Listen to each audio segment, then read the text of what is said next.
So in today's video we're going to be showing you how you can add and remove applications from what we call the dock, which is down here, or the bottom row as some people may call it.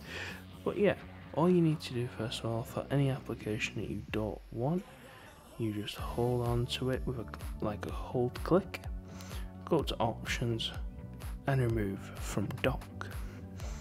Now if you wanted to say let's add an application, that's very simple as well.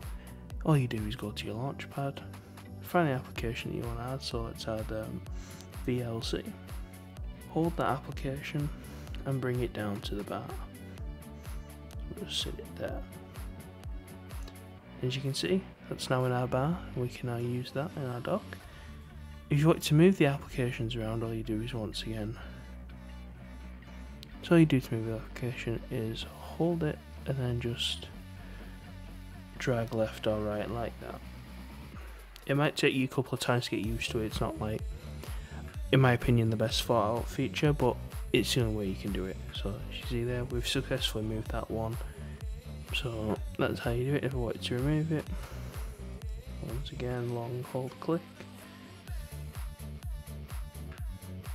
Remove from dock. Thanks for watching guys, please like and subscribe.